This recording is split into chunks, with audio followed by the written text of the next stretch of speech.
Welcome back to my channel PRJ Computer X Lab. So in today video we will learn about agile life cycle. तो हम agile का life cycle के बारे में तो पढ़ेंगे, लेकिन ये भी देखेंगे कि जो agile का लाइफ साइकिल है उसका क्या इम्पैक्ट पड़ता है हमारे टेस्टिंग के ऊपर। ठीक है, और चलो अब पहले हम स्टार्ट करते हैं agile के लाइफ साइकिल के ऊपर। सो जो हमारा agile का लाइफ साइकिल है वो दो बेसिस के ऊपर काम करता है, आइटरेटिवली और इंक्रीमेंटल। जो हमारा आइटरेटिव अप्रोच है वो कैसे काम करते हैं, वो एक ऐसा प्रोसेस है जो हमारे बार बार हमारे रिजल्ट को इम्प्रूव कर रहा होता है। वो कैसे, हम जैसे अजाइल में जो भी कुछ भी बना रहे हैं, प्रोजेक्ट बना रहे हैं, अगर हम स्क्रम के मॉडल में बना रहे हैं या फिर कंपनी में बना रहे हैं या किसी भी सॉफ्टवेयर के ऊपर बना रहे हैं, किसी भी सिस्टम के ऊपर बना रहे हैं, है ना, कोई भी मेथडोलॉजी यूज़ कर रहे हैं, तो उसमें हम क्या करते हैं, हम हमारे जो प्रोजेक्ट के एक स्टेप्स में डिवाइड करते हैं, उसके पार्ट्स में डिवाइड कर लेते हैं। कोई भी सिस्टम बना रहे हैं, है ना, जैसे कि हम कोई डिलीवरी ऐप के ऊपर कुछ बना रहे हैं या ऐप बना रहा है या फिर एक वेबसाइट बना रही है, उसमें हम login, sign up, sign out, ये सारे पेजेस का ध्यान रखते हैं और उसको एक स्प्रिंट में आ जाता है। वो एक स्प्रिंट हम बार बार सबको देते हैं, है ना। तो वो क्या होता है, अगर उसमें कोई एक स्प्रिंट में यूज़ कर दिया, उसने बोला इसमें प्रॉब्लम है, इसको चेंज करो और इसको दो, तो क्या करता है वो स्प्रिंट बार बार उसको एनालाइज करता है, उसके ये फंक्शनलिटी डालता है, उसे बोलते हैं आइटरेटिव। अगेन एंड अगेन को इम्प्रूव करना अपने रिजल्ट के ऊपर। ओके, दूसरा हमारा होता है इंक्रीमेंटल। इंक्रीमेंटल का मतलब होता है एक स्टेप में काम करना, कि अगर मेरा ये स्टेप होगा तो नेक्स्ट टाइम मेरा ये होगा, तो इंक्रीमेंटल ये होता है। तो जाइल का लाइफ साइकिल इसी दो पेज के ऊपर चलता है, जिसको हम कई बार आइटरेशन को स्प्रिंट्स भी बोलते हैं। स्प्रिंट के बारे में तो आपको पता ही है, चलो पढ़ लेते हैं कि लिखा क्या है इसमें। Agile life cycle is an iterative और incremental development process where the software product is developed in a small cycle. जहाँ पर हमारे सॉफ्टवेयर क्या जो प्रोडक्ट है वो एक छोटे साइकिल्स में डेवलप होते हैं, जिसे हम आइटरेशन ऐसे स्प्रिंट कहते हैं। और हर एक स्प्रिंट का टाइम यूजुअली 1 to 4 weeks होता है and includes planning, design, develop and testing, review. Okay okay, तो उसके बाद हम करते हैं मीनिंग ऑफ आइट्रेशन। अब मैंने मीनिंग ऑफ आइट्रेशन तो आपको समझा दिया, तो आइट्रेशन का मीनिंग और इंक्रीमेंटल मीनिंग अगर आपने देखना है तो आप मेरी वीडियोस को पॉज करके देख के लिख सकते हैं। अब हम बात करते हैं फेजेस के ऊपर। फेजेस ऑफ हमारे अजाइल के कितने फेजेस, टोटल हम 5 फेजेस की इस वीडियो में बात करें। Conception, concept phases, inspection phases, maintenance phases और एक्सपायर्ड फेजेस, इस सब फेजेस के बारे में बात करेंगे। ओके, तो पहले होते हैं कंसेप्टल फेजेस। अब हम कंसेप्टल फेजेस का मतलब क्या हुआ कि हमें कौन सा कंसेप्ट लगा रहे हैं हमारे प्रोसेस के ऊपर, हमारे प्रोजेक्ट के ऊपर, कि हम ये कंसेप्ट लगाते हैं, है ना। कोई प्रोजेक्ट है उसमें कंसेप्ट तो लगाएंगे ना कोई ना कोई। तो पहले हम सोचते हैं मेरे को टॉपिक मिल गया, कोई भी टॉपिक मिल गया, मान लो अर्लियर वीडियो में मैंने बात भी की होगी यूनिफॉर्म सिस्टम ऑफ कॉलेज, है ना। तो उसमें मैं सोच रही हूँ कि मुझे यूनिफॉर्म सिस्टम तो मिल गया कॉलेज का, तो मैं उसमें क्या, मेरा विजन क्या है, प्रोजेक्ट का विजन क्या है, तो मैं उसको देखेंगे कि इसमें क्या क्या हो सकता है ना। हमारे माइंड में उसकी एक इमेज से क्रिएट करते हैं, वो विजन हो गया हमारी। अब उसके बाद हमारी बात करते हैं उसमें फिजिबिलिटी एनालिसिस कि मेरी फिजिबिलिटी एनालाइज कैसे होता है, मतलब मेरा कौन कौन सी चीज़ें उसमें जा रही हैं। अब मैं यूनिफॉर्म सिस्टम बना रही हूँ तो उसके टेक्निकली मैं कैसे उसे रिप्रेजेंट करूँ। मैंने विजन तो बना लिया, मेरी वेबसाइट बनेगी, ऐसे ऐसे चीज़ें होगी, उसमें यूनिफॉर्म्स होंगी, उसमें होम पेज होगा, उसमें डैशबोर्ड होगा, उसमें मेरा साइन सेमिनार होगा, टीचर्स के साइज़ होंगे या फिर जो यूनिफॉर्म है उनके साइज़ होंगे, गर्ल्स के अलग होगी, बॉयज़ के अलग होगी, वो सबको मैंने टेक्निकली कैसे रिप्रेजेंट करना है। तो हो गया टेक्निकल सपोर्ट, है ना, टेक्निकली हम फिजिबल है ना, वो चीज़ है। उसके बिजनेस, मान लो मैं ऐसा बना रही हूँ बिजनेस के ऊपर, मतलब कॉलेज के ऊपर, कॉलेज का इसका कैसे फ़ायदा होगा, वो कैसे फ़ायदा ले इस चीज़ का, तो उस चीज़ के ऊपर भी बात होएगी।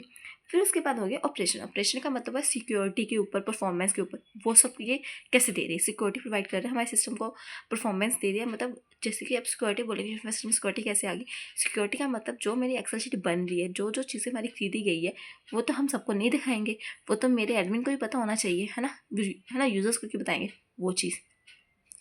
फिर होता है कलेक्ट इनिशियल रिक्वायरमेंट। स्टार्टिंग में क्या मेरी रिक्वायरमेंट है वो इनिशियली मुझे पता होनी चाहिए, ठीक है। अब नेक्स्ट फेज करते हैं हम इंस्पेक्शन फेज। अब नेक्स्ट फेज है हमारा इंस्पेक्शन फेज, और इंस्पेक्शन फेज का गोल क्या होता है, टर्न। अब जो मैंने विजन बना ली है कंसेप्चुअल विजन को, अब उसको एक एक्शनेबल फॉर्म में भी तो लेकर आना चाहिए मुझे। अब थोड़ा ना मैं विजन के ऊपर तो काम नहीं होगा हमारा, है ना, उसको एक्शन में लेकर आना है, उसकी कुछ आउटपुट या कुछ हमारा फ्रेमवर्क, है ना, वो देना होगा, डेमो दिखानी पड़ेगी, है ना। डमी प्रोसेस हमें दिखाना पड़ेगा, तो वो होता है इंस्पेक्शन फेज में, है ना। इस है ना, डमी प्रोसेस तो वो सारी बोलते हैं मैंने, वो इटरेशन फेज में आएगा डमी, जो हम टेक्निकली दिखाएंगे। अब इंस्पेक्शन में, अब मैंने तो अपना विजन बना लिया, सब कुछ कर लिया, अब मैंने टीम फोन करूँगी, क्रिएट प्रोडक्ट बैकलॉग। अब प्रोडक्ट बैकलॉग, अब आपके माइंड में आएगा प्रोडक्ट बैकलॉग क्या होता है। प्रोडक्ट बैकलॉग का मतलब होता है हमारी सारी रिक्वायरमेंट, सारी फंक्शनैलिटी जो हमें अपने थ्रू आउट द प्रोजेक्ट में चाहिए होती है, तो उसे बोलते हैं हम प्रोडक्ट बैकलॉग। अब प्लान करता है इनिशियल स्प्रिंट एंड सेपरेटिविटी। अब स्प्रिंट रेडी करना है। स्प्रिंट क्या होता है, एक स्टेप है जिसको हम देना है, उसका टाइम सेलेक्ट करना है, उस सब को करना, वो एक स्प्रिंट बन जाएगा। अब उसको सेट करना है प्रायोरिटाइज। अब प्रायोरिटीज भी उसमें सेट करनी है।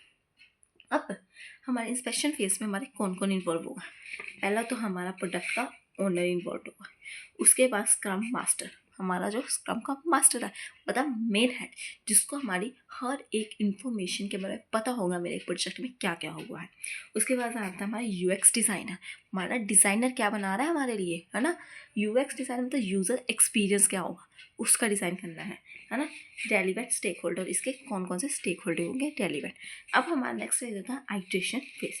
अब हमने प्रोडक्ट बिल्ड करना है, हमारे प्रोडक्ट को incrementally and design the code and test small features of each sprint. अब हमने कोड के ऊपर बिल्ड करना है, उसका कोड फंक्शनैलिटी सब कुछ डालना है, और उसके स्मॉल फीचर हमारे हर एक स्प्रिंट में डालने पड़ेंगे, ठीक है। अब उसके बाद हमारे आते हैं नेक्स्ट के पॉइंट्स की हमने क्या करना है। पहले हमने स्प्रिंट प्लानिंग करनी है। स्प्रिंट की प्लानिंग क्या होती है, एक स्प्रिंट तो क्रिएट करना पड़ेगा जिसमें हमने सब कुछ डालना पड़ेगा।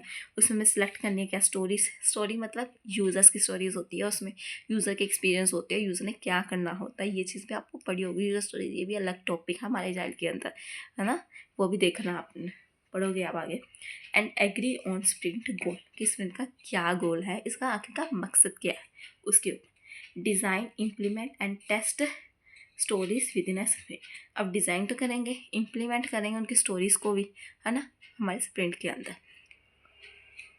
ठीक है। जब हम यूज़र की स्टोरीज बनाते हैं ना, उसका एक अच्छे से आप पढ़ोगे ना, तो उसमें ना एक एग्रीमेंट जैसा भी होता है कुछ, वो भी देखना कि हमने वो कार्ड्स के फॉर्म में लिखवाते हैं उनकी स्टोरीज़ को, कि उनका स्टोरीज मतलब उनकी, अब स्टोरीज कहानियाँ मतलब उसको रिलेट कर लेना जब पढ़ोगे। इस स्टोरीज का होता है कि यूज़र की रिक्वायरमेंट क्या होती है। अब उन्होंने क्या अपने माइंड में एक कहानी बनाई है कि मेरे प्रोजेक्ट कैसा बनेगा, भाई मैंने तो बना ली वेबसाइट, उसको कैसे इंप्लीमेंट करेंगे ये लोग, उनके माइंड में भी एक स्टोरी होती है जो वो हमारे इस चीज़ को बताते हैं, हमारे डेवलपर टीम को बताते हैं, हमारे हमारे जहाँ से वो प्रोजेक्ट बना रहे हैं उस कंपनी को बताते हैं, उस चीज़ को बोलते हैं। So daily stand up to surface blockers. Daily stand up मतलब डेली हमने इन्फॉर्मेशन प्रोवाइड करनी है हमें स्प्रिंट की, कि हमने आज ये किया वो किया। एक मीटिंग होती है स्प्रिंट स्क्रम मीटिंग भी बोलती है उसको, है ना।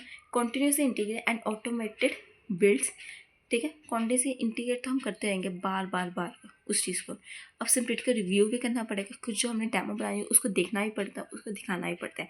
Sprint retrospective process improvement. अब स्प्रिंट का रिव्यू करना है तो उसके बाद बस रेट्रोस्पेक्टिव तो हो गए कि प्रोसेस की इम्प्रूवमेंट तो की जाएगी। उसके बाद आता है हमारा रिलीज फेज। अब रिलीज फेज का गोल क्या होता है, रिलीज फेज का, एक सेकेंड, ये प्रिपेयर करता है tested implement for a production deployment, कि जो हमने टेस्ट इंप्लीमेंट किया है उसको प्रोडक्शन ऑफ डिप्लॉयमेंट में लेकर जाता है। जो हमने कर दिया सब कुछ उसको डिप्लॉयमेंट फेस में तो लेकर जाना पड़ेगा, है ना। अभी तक हमने 3 पढ़ ली, ये चौथा फेस है हमारा उसका। डिप्लॉयमेंट फेस में लेकर जाना है तो उसके फाइनल टेस्टिंग वगैरह भी करनी पड़ेगी, उसके जो एरर है बग्स उसको फिक्स करना पड़ेगा, उसके बाद रिलीज़ करना पड़ेगा फॉर प्रिपरेशन के लिए। अब मेंटेनर फेस नेक्स्ट फेज, है ना, उसके बारे में बात करते हैं। अभी तक हमने 4th फेज तो पढ़ ही रहे, concept phase, inspection phase, integration phase, और 4th वन कौन सा था हमारा, रिलीज फेज, और 5th वन है हमारा मेंटेनेंस फेज। अब हम जो बना रहे हैं उसकी मेंटेनेंस तो चाहिए ही। Keep the system running and improve it and respond to user feedback. हमने सिस्टम को रनिंग करना है, इसको इम्प्रूव करना बार बार, और ताकि वो रिस्पॉन्ड कर सके हमारे यूज़र की फीडबैक के ऊपर। ऑन गोइंग बग्स फिक्सेस, जो हमारे चल रहे बग्स एरर आ रहे हैं उसको फिक्स करना है। Performance running and security patching, security के पैचेस करने, okay. Minor features enhancement and small backlog items, ये तो आपको पता लग गया होगा। Monitor application health, customer support and incident response, ये सारे पॉइंट्स हैं, ये आसान है, आपको समझ आ जाएंगे। अब आता है retirement phase. Early time phase क्या होता है हम मैंने सिस्टम बना दिया, अब उसकी एंड लाइफ आ गई। तो जो वो फेज़ होता है जब मैं इस सिस्टम का यूज़ ख़त्म होता है तो उसको रिप्लेस करना पड़ता है, वो भी हमारे ही कंट्रोल में होना चाहिए। ऐसा ना हो जब हम रिप्लेस करें उसका कोई प्रॉब्लम आ जाए, तो हमारा जब हम उस चीज़ को रिप्लेस करते हैं तो उसका एक कंट्रोल्ड वे में हम रिप्लेस करें, ताकि हमारा सब कुछ, हमारी सिचुएशन अंडर कंट्रोल हो, हमारा कोई भी इंफॉर्मेशन लीक ना हो या डॉक्यूमेंटेशन में प्रॉब्लम ना आए जब नया सिस्टम इंस्टॉल कर रहे होंगे। सो हमने प्लान करना पड़ता है उसके पहले migration to replace the system और अचीव अ डेटा। हमें सब कुछ प्लान करना पड़ता है। कम्युनिकेट करता है timelines to user and stakeholder, communicate भी करना पड़ता है। इंश्योर करता है लीगली हमें सब कुछ सारा प्रोसेस करना पड़ता है जब हम एक सिस्टम को रिटायर करके एक नया सिस्टम लगा रहे हैं। ये करना भी कुछ आसान काम नहीं है। सो नेक्स्ट, अब हमने एजाइल के लाइफ साइकिल्स को पढ़े ले, तो मोटिव तो ये था कि एजाइल के लाइफ साइकिल का हमारा इम्पैक्ट क्या पड़ता है टेस्टिंग के ऊपर। अब हम इम्पैक्ट पढ़ते हैं कि हमारे जो लाइफ साइकिल्स हुए, जो साइकिल्स हमारे इन्वॉल्व हुए एजाइल के प्रोसेस में के अंदर प्रोजेक्ट के लिए, तो उसका इम्पैक्ट हमारे टेस्टिंग के एनवायरनमेंट क्या पड़ता है। टेस्टिंग स्टार्ट कर लिया है, अब ये देख लो। स्प्रिंट हम जब क्रिएट करते हैं तो उसमें टेस्टिंग साइड बाय साइड हो रही होती है, तो स्टार्टिंग में हो जाती है। सो टेस्टिंग में फ्रॉम द फर्स्ट में पहले स्प्रिंट में क्रिएट होती है। और test are involve in requirement analysis and planning, और हर टेस्ट हमारी रिक्वायरमेंट एनालिसिस और प्लानिंग में ही इन्वॉल्व हो जाते हैं। ये बात होगी, ठीक है। Continuous testing, so every iteration includes the testing, हर एक आइटेशन को यूज़ करें। सो डिफेक्ट भी बार बार आएंगे और बार बार वो उनको बोलेंगे कि ये टेस्ट करो, वो मतलब ये टेस्टिंग में फेल हो रहा है, ये चीज़ इंप्रूव करो, वो चीज़। तो टेस्टिंग में जो इम्पैक्ट पड़ेंगे हमारे लाइफ साइकिल में वही है, टाइम थोड़ा ज़्यादा लगने लग जाएगा टेस्टिंग के कारण, है ना। अब ये तो एक अच्छा डिवेलपर टीम और टीम को ही समझ आता है। जब एक टेस्टर अब जब आता है ना, उसकी अच्छी वाली चलती चीज़ को भी कह देता है कि इसमें एरर है। तो इसका रिलेशन जब आप कंपनीज में जाओगे ना तब देखोगे। Okay, collaboration between teams, developers and tester work closely, उनको साथ में काम करना पड़ता है। और हमेशा डेवलपर टेस्टर को गालियाँ निकाल रहा होता है मन ही मन में, अरे यार ये हमें क्या बोल रहा है, मेरे तरफ से चल रहा है, इसे ये कहता चलता नहीं है, इसकी एक्यूरेंसी नहीं है, ऐसा कैसे हो जाता है। जब मैं वैसे में प्रोजेक्ट बना रही थी तब ऐसा हुआ था, मेरी फ्रेंड को टेस्टर का काम दिया और जो डेवलपर कर रही थी वो लीडर थी। और उस लीडर को तो गुस्सा ही आ रहा था क्योंकि वो जो टेस्टर थी वो तो बार बार उसको नुक्स ही निकाल रही थी। सो कभी भी टेस्ट और डेवलपर की नहीं बनती, और डेवलपर को गुस्सा भी कई बार आता है टेस्ट में। और इसी का ही इम्पैक्ट हमारे लाइफ साइकिल्स में पड़ता है, क्योंकि टेस्टिंग जब वो प्रोजेक्ट करते हैं तो जो प्रोजेक्ट बन रहा होता है उसमें बहुत से टेस्टिंग में एक्यूरेसी अच्छी नहीं आती, तो इसलिए उससे डेवलपर के साथ कोलैबोरेट करना पड़ता है, और उसी का ही इम्पैक्ट हमारा लाइफ साइकिल्स में पड़ता है। So when you work in a corporate you will know about this, ठीक है। Tester participate in a daily stand ups and sprint meetings, ठीक है, इसको तो करना ही पड़ेगा। Frequent feedback, customer feedback after each sprint, requirement can change and testing adapts accordingly.